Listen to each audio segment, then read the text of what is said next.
Ladies and gentlemen, coming to the stage, my Irish brethren, a man who is a comic genius.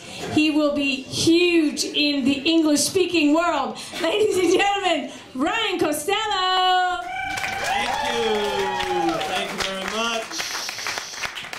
Thank you. Good to be back up here at Rome's Comedy Club. I've taken a bit of a break and went back home to the States for a while.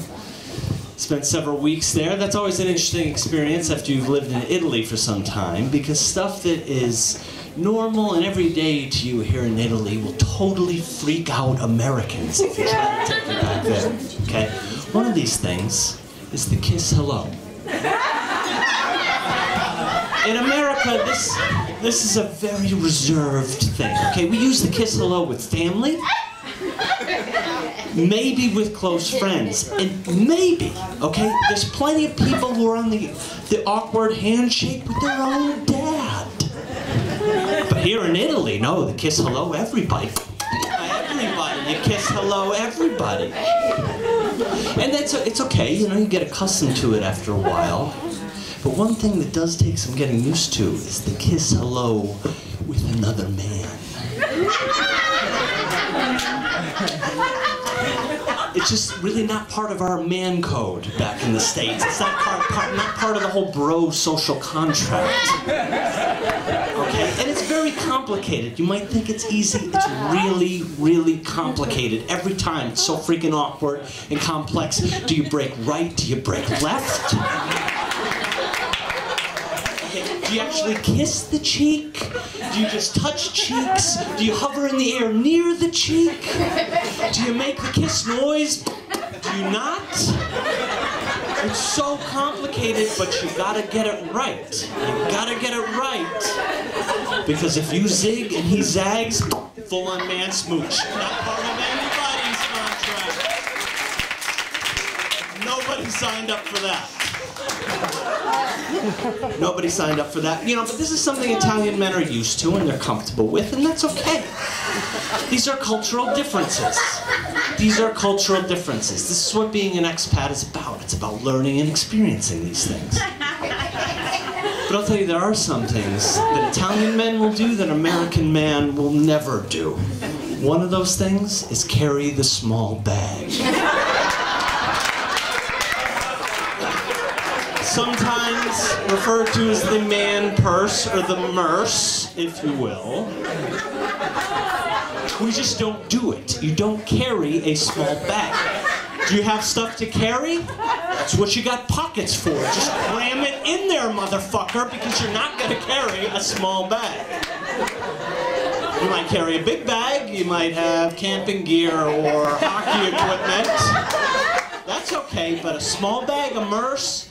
I don't think so. I don't think so.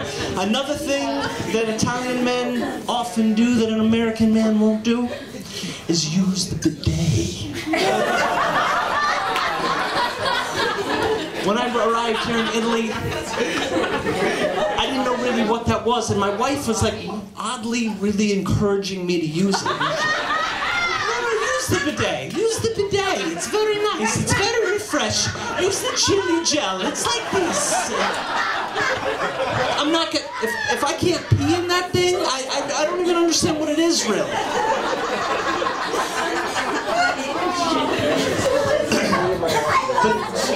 But now I've been in Italy. I've been in Italy a number of years now. And let me tell you what I think about the bidet now. Okay, after 4 years, the bidet. Okay, the bidet is delightful. It's just so incredibly refreshing. I love that thing. What's the problem with it? It's wonderful.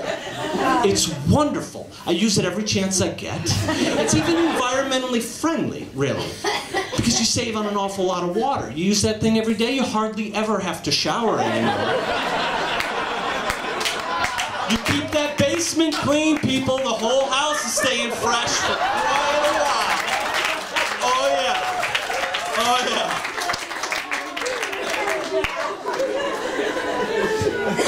Of course, I never thought I'd say that, you know, especially on stage in front of people. But this is what living in Italy is, you know. You change. And then you change as a person. Very difficult to explain this to people when you go back home. They don't understand that. They don't understand what life is like in Italy, really. You know, people say to me, wow, you must love the food there, huh? Oh, the food is just so great. And everybody does the slow food thing. Oh, I love the slow food. Oh, yeah. Okay, the slow food thing, the slow food movement is this idea that you sit and you savor and you enjoy every bite, that your meals are an experience. With family, you have conversation, that kind of thing. Let me tell you something, that's rarely been my experience here in Italy. Because you go to dinner with my in-laws, my father-in-law walks up to the table and just assumes this position, you know. Very, very serious, back arched, elbows out, okay, at the table. Plate of pasta comes in front of this guy and he just attacks it, just...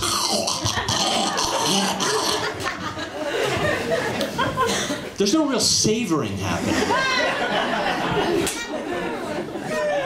There's no conversation. The guy doesn't even really come up for air. It doesn't really bring to mind the slow food movement, but what it does really remind me of is competitive eating. And actually, a lot of what eating in Italy is like is competitive eating. And in no place is this more apparent than at an Italian wedding. Yeah. Because at an Italian wedding, there is very little music, hardly ever any dancing. There is just plates upon plates upon plates upon plates of food for hours. It is competitive eating at its utmost. It is a food marathon. It takes a particularly special American to eat 66 hot dogs in 12 minutes. But virtually any Italian will sit down at a wedding or a baptism and go through antipasti, bread, focaccia, 2 first courses, 2 second courses, fritti, contorni, desserts, tiramisu. These people are all food athletes.